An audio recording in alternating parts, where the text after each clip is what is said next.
can't really even speak on the state of women in hip hop, except the fact that one of the reasons why I've checked out is because I couldn't personally do a lot of what hip hop needed to have for current mainstream listeners or whatever, and that is the misogyny factor in hip hop. You know what I mean?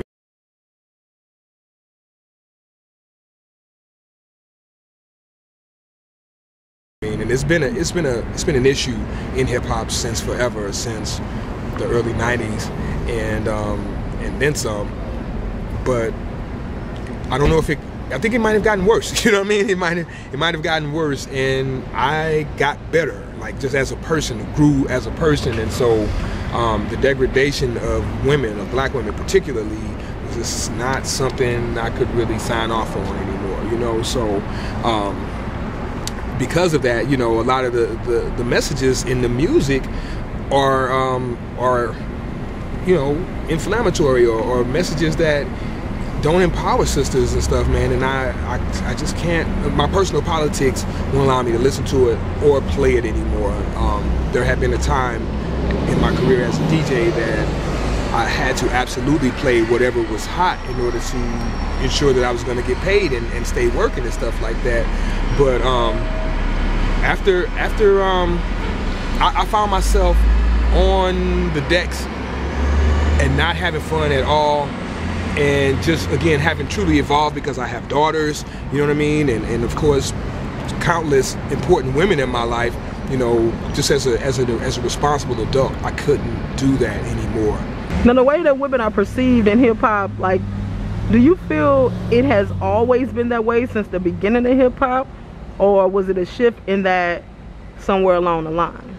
No, I think it was always there. And the difference is when I was younger and I was singing the lyrics, I really wasn't conscious. Like, and I'm not talking about Afrocentric conscious. I'm talking about being aware and present and conscious of what I'm saying and the ramifications of what is coming out of my mouth, you know, and energetically. You know, when you say these things, when you digest these things, they become a part of you. Sugar Hill Gang dropped Robber's Delight. You know what I'm saying? Hotel, motel, Holiday Inn. If your girl start acting up, take her friend.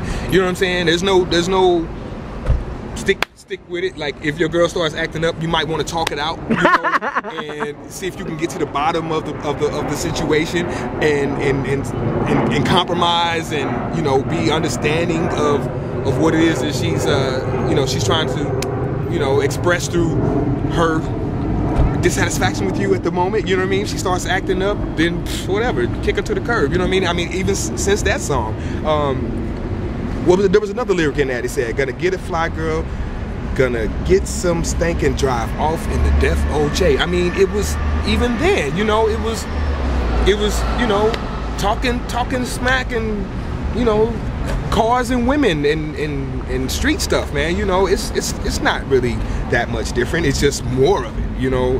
It's just that much more. So it's always been there. It's always been underneath.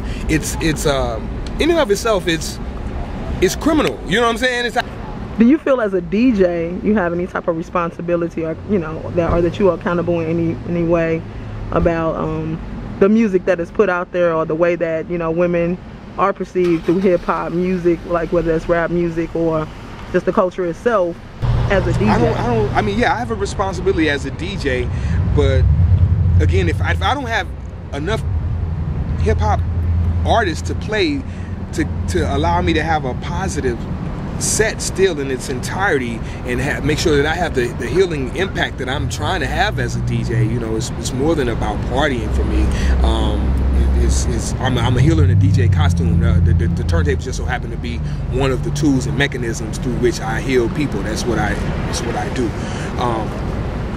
But if I don't have enough of it to play, then I can't really say where it's gonna actually fit into my presentation. You know what I mean? As a DJ, in my DJ sets. Maybe as a producer, that could change. You know, somebody like Asia LaStar and Cool. You know, we've done some things together. Oh, yeah. And we've talked about doing some things together. You know, it may very well still need to happen. So people like yourself, there's hope, you know.